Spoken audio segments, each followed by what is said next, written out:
Order! Order! You are an incorrigible delinquent at times. Behave yourself, man!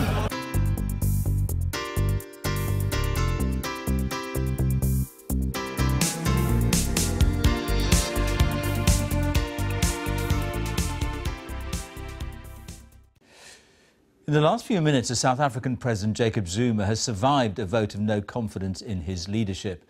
The secret ballot in Parliament saw the majority of MPs from the ruling African National Congress, that's the party once led by anti-apartheid icon Nelson Mandela, back their leader. Mr. Zuma, who's been in office for 8 years, is accused of corruption and mismanagement. Our South Africa correspondent Nomsa Maseka is in Cape Town for us now. Nomsa. Well, President Jacob Zuma has survived his 8th motion of no confidence, and a lot of people here are saying he's now on his 9th life. Of course, there has been disappointment from the opposition party benches, and of course with the ANC saying that they've always known that their members would be loyal to their president. Let's take a look at how the day unfolded. They spent the day protesting outside Parliament, demanding the resignation of President Jacob Zuma. Organized by opposition parties and activists, their march had one clear message to members of Parliament: put the country first, not your personal interests. Zuma has already faced and survived 7 motions of no confidence. Today's 8th came about after he sacked South Africa's respected finance minister despite opposition from within his own party, the ANC. The scandal-prone president faces multiple corruption allegations, including refurbishing his personal residence at the taxpayer's expense. I know what Nelson Mandela would have done in this house today. Today's no-confidence motion was brought by the opposition, who say controversy surrounding the president is bringing the country's economy to its knees. Vote with your conscience and remove this corrupt and broken president from office. I plead you, let us put the people of South Africa first and vote to remove Jacob Zuma today. I thank you. For the first time, the vote of no confidence will be held in secret, but the ANC has expressed confidence in the loyalty of its members. At this stage, we are jumping the gun. At this stage, we are detonating a serious bomb in South Africa to our government, but also to a very important party that has brought us where we are. It is, however, a party beset by internal squabbles and has never been this divided in its 105-year history. The no, 198. But despite the internal divisions, Mr. Zuma survived and hung on to his political life, 177 votes to 198. What is certain now is that he'll step down as leader of the governing ANC in December. But what is not clear is whether he can remain president of the country until the 2019 elections. Disappointed anti-Zuma protesters who had gathered here outside Parliament are now starting to disperse, saying that they've always known that, they hope that the ANC would change its mind and put the country first and not their interest.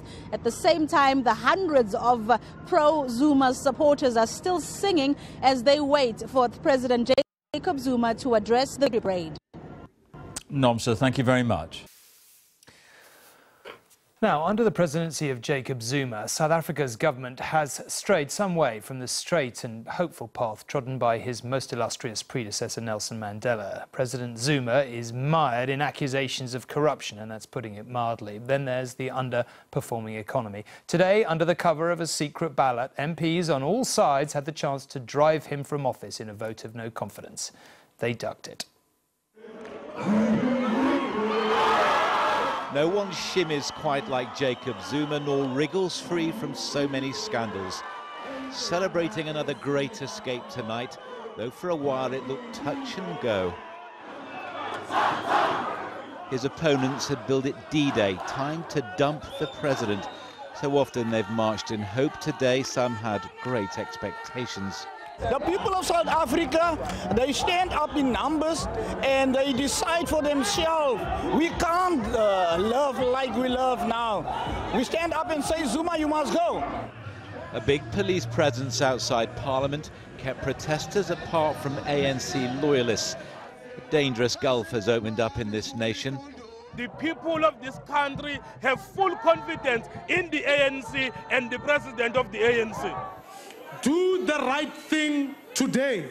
It is a great divide given voice by the main opposition leader.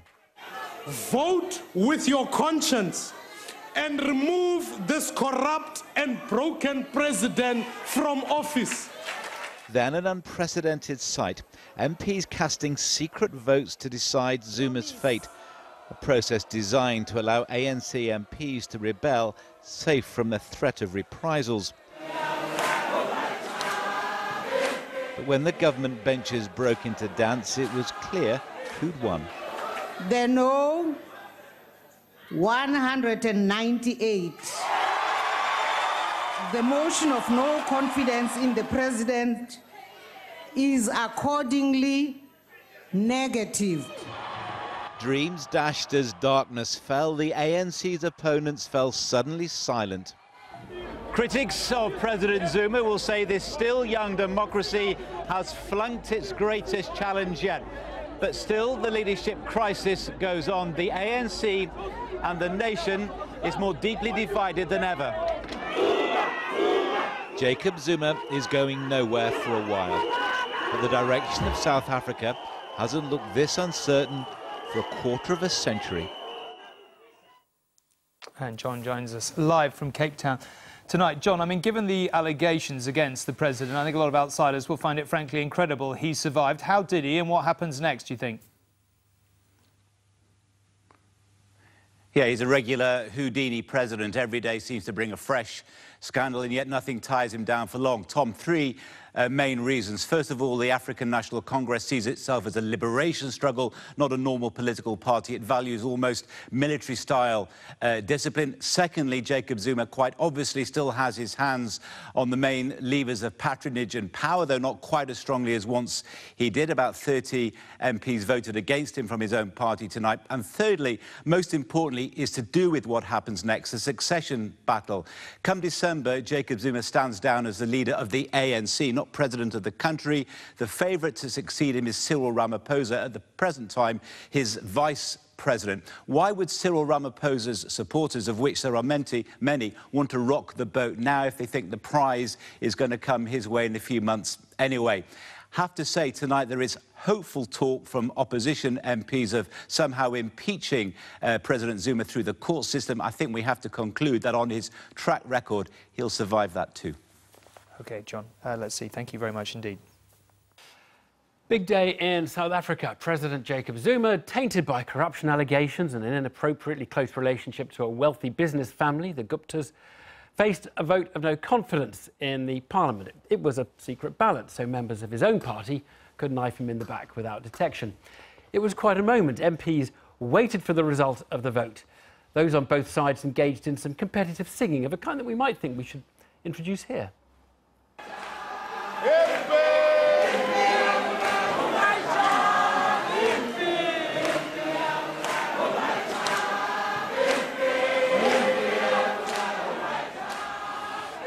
Well, in the end, Zuma survived the vote, but it seems tens of MPs in his own party voted against him. Opponents said it is the end of the ANC, it's a party split and public opinion turning against it. It might be just such a turning point in South Africa's history, but it takes a brave punter to bet against the ANC. Well, shortly after the vote, I managed to catch a few minutes with the chief whip of the ANC in the parliament, Jackson Mthembu. I suggested the close vote of confidence didn't suggest there's much confidence in the president. I am an ANC member through and through. A decision of the National Executive Committee is that the president is not going anywhere, and indeed this is what we have been able to do today, when in fact there was a motion by the opposition to remove our president and as a consequence, also our government from office. Right. Well, you have won the vote today. No one's going to deny you that victory. It wasn't a very big victory. And the truth is, the country is against the president. And by keeping him in power, you are damaging the ANC's image with the people of South Africa. I can assure you that the opposite is true. If we were to vote ourselves out of office at the behest of the opposition, the people who voted for the ANC, the 11 million people of our country, would have been very unhappy, with us, because we would have given the opposition on a silver platter a reason to topple our government. But sorry, and the opposition... all of us are happy that we have not sold out. I'm so sorry. The opposition have a reason to dethrone President Zuma. It's on a platter, and it is all the allegations of corruption against him, which are widely believed in South Africa. And by keeping him in, you have effectively said, have you not? You have effectively said, we're not that worried about the corruption side of things. We acknowledge the concerns and legitimate anxieties of our people around issues of corruption, around issues of state capture. We ourselves have said, around these matters, we need, as a matter of urgency, as a country, to institute a judicial commission of inquiry so that all those who are found to be on the wrong side of the law, they must then face the consequences. Right. If after the investigation, indeed, President Zuma is amongst those, then at that stage we can talk, but not at this time when it's only innuendo and all sorts of generalities that have been strewn together to remove our president. It's a little more than innuendo, isn't it? Because at the very least we know about the cattle enclosure, the amphitheatre, the swimming pool and all the things on his house. But putting that aside, where does this leave your party? Because quite clearly, not everyone in your party agrees with you. You had a secret vote today. You had 3 MPs saying they didn't support him before the secret vote. Today, a fifth of your parliamentary party didn't support President Zuma. Your party is now in a very disunited place, is it not? Well, you didn't need to be a rocket scientist to know that our party is working on the disunity of the African National Congress. It's something that we have been working on, it's something that we have been speaking to, and again, it's a matter that we will continue to work on. Indeed, we are disunited, but all of us have agreed that we need to put all our differences aside and deal with the issues that are facing our country. One of those issues are allegations of state capture, are allegations of rampant corruption. We are committed to that process. Jackson Mthembu, thank you very much indeed for talking to us. Thank you. Well, Lebu Diseko is the presenter of the BBC World programme focused on Africa. Is this a big moment for the ANC, a turning point? It certainly is. Look, I think we heard there Jackson Mthembu saying that even in the ANC's disunity, even when he was trying to defend the ANC, he had to admit that it's pretty disunited. And I think the difference this time, there have been several attempts to try and bring a vote of no confidence against the president. This time, it was really like he was facing a battle from within. You know, with the majority that the ANC holds, for this vote to pass, for President Zuma to hang on with just such a small majority is quite something. But, I mean, he said, oh, look, it's just innuendo. We need to investigate all these charges. He was quite conceding that public anger needs to be, you know, responded to. Is it just innuendo or is it more than that? Well, I think we do need to be careful because there are charges that were dropped that have been brought back that still haven't really been proved. You spoke a bit about the allegations around his house in Nkandla. The public protector said that he should pay back some of the money, not all of the money. But I think the really big thing, the thing that has kind of forced this vote or led to this vote being brought is the allegations around his relationship with this wealthy family, and basically the allegation that a family from a different country has come to South Africa, spent loads of money on the presidential family and essentially are now influencing government policy and basically influencing the way the country is run. That's why you hear that phrase, state capture, again and again. Yeah. OK, thanks, Libby. Thanks very much.